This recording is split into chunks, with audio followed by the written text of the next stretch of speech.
Right now on Denver 7, a violent start to 4th of July festivities. 30 people shot at an Illinois parade. We have the latest on the investigation. After 225 years at sea, the nation's oldest warship is welcoming the first female captain. Now she's hoping to inspire others to do whatever they set their mind to. And we're taking a deeper look into the diverse history that made Independence Day possible. The names that are starting to get more recognition for their hard work. Plus, tourists are flocking to Colorado for the 4th of July. How the holiday is giving small businesses a big boost. Thanks so much for watching Denver 7 News at 4. I'm Jason Grenauer. We start out with breaking news. A manhunt is underway after a mass shooting at a 4th of July parade in Highland Park, Illinois, a Chicago suburb.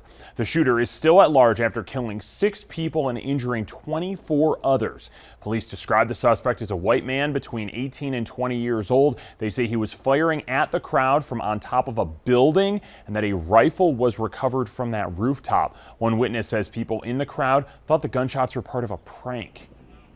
We were at the beginning of the parade, heard what we thought was a sick joke of gunshots. People started running towards us.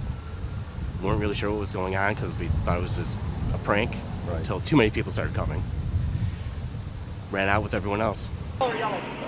Illinois Governor J.B. Pritzker says his office is closely watching this situation and that the state police are assisting in that investigation. Here at home, our Colorado mountain towns are busy this 4th of July holiday as tourists from all over the place are stopping by to take in the views, or some people are just trying to escape the heat for the weekend. Denver 7's Patrick Perez is in Breckenridge to find out how businesses are doing as concerns of staffing shortages linger. Truth be told, we set out to do a story about those staffing shortages as the tourism office says it's a significant problem here in Breckenridge. But after talking with many of these business owners, they'll tell you they are thriving like never before. One of those businesses is the Mother Loaded Tavern on Main Street. Owner Shmurny Kane says for the first time since the worst of this pandemic, they're finally fully staffed. She's even having to turn applicants away as she just doesn't have any open positions. But that doesn't erase the reality for many of these workers. They just cannot afford to live in some of these mountain towns. I've got at least 3 of my staff are living out of their cars, which is great in the summer. It's great camping, but when the snow flies, we're going to have another thing that we're going to have to deal with. We've reported before the lack of housing and the cost of housing when they can find it is what's making it hard to hire and keep workers. Coming up at 5, while business is thriving, I'll explain why some owners say they are having a slower summer than last year. In Breckenridge, Patrick Perez, Denver 7. Patrick, thank you. Lots of 4th of July events are happening across the Front Range today. Aurora, Lafayette, Westminster, and Loveland are some of the communities having fireworks shows tonight. Golden, Frisco, and Englewood don't have fireworks, but they do have celebrations today. Boulder and Castle Rock also won't have any fireworks. You can find a list of fireworks shows, the ones that are on, the ones that are not, as well as other events up right now on thedenverchannel.com. Firefighters are reminding everyone to throw away your fireworks properly. This video shows the damage from a garage fire in Highlands Ranch. The fire happened around 11 last night when someone threw fireworks in a plastic trash can. The family was able to get out safely. No one was hurt. Pets, including my own, can get scared by fireworks, so this is a busy time of year for animal shelters. Denver Animal Protection says it's already nearly at capacity with lots of dogs waiting in the lost and found. We also ask that you don't take them with you to fireworks shows, parties in the neighborhood. A lot of times these dogs can hear a big bang and take off running, lose control of the leash, and then we end up with them here at the shelter. So they recommend staying home if your pet is anxious. Maybe turn on the TV, give your pets treats to keep them from running away. Denver Animal Protection says its after-hours kennels will stay open today for people who are looking for their lost pets. Denver police say an anonymous tip led them to this, more than 10,000 pounds of illegal fireworks. Officers say the fireworks are being sold out of a home in northwest Denver. Police haven't made any arrests. The news feed starts with the latest we're getting in after a mall shooting over the weekend in Denmark.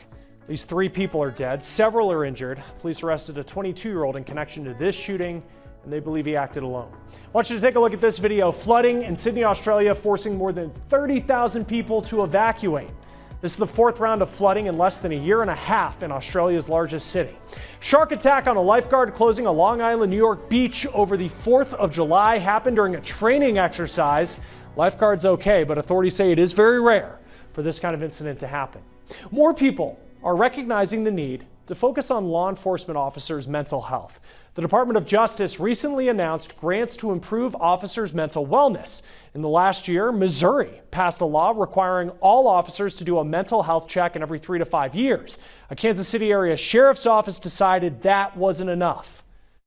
These men and women are out doing abnormal things. They're called, on someone's worst day of their life. And they might have 5 to 10 of those calls, if not more, depending on the day. And that wears on you after a while. And if it doesn't, then I'm not sure you're human. Now, they're doing it through a program that's called Outcome MD. Officers fill out their information electronically. Questions cover mental health as well as physical things that can stem from mental health, like fatigue and headaches. Outcome MD gives them an electronic score that is shared with the Sheriff's Office Director of Behavioral Science, who can then assist with getting whatever help they need. We help the patient not just keep track of what's their score, but how has that score changed since the last time they took it and the first time they took it, so they can see how much of their improvable range they've achieved from doing maybe therapy or a medication or meditation or yoga or whatever it may be. Outcome MD says its system is HIPAA compliant. No names are attached to any data they receive. A lot of health providers have access to it currently, and they hope that more first responders can benefit. Now, when we see and hear about the impact that we have on climate change, it can motivate us to want to buy products that are labeled as good for the environment. The problem is many of those labels can be misleading. Companies can say whatever they want because people don't understand these terms like organic. So we're going to the experts to break down those terms, and they are showing us how we can better spot greenwashing. Plus, major issues at airports across the country on this 4th of July. Why thousands of flights are being canceled or delayed. Next.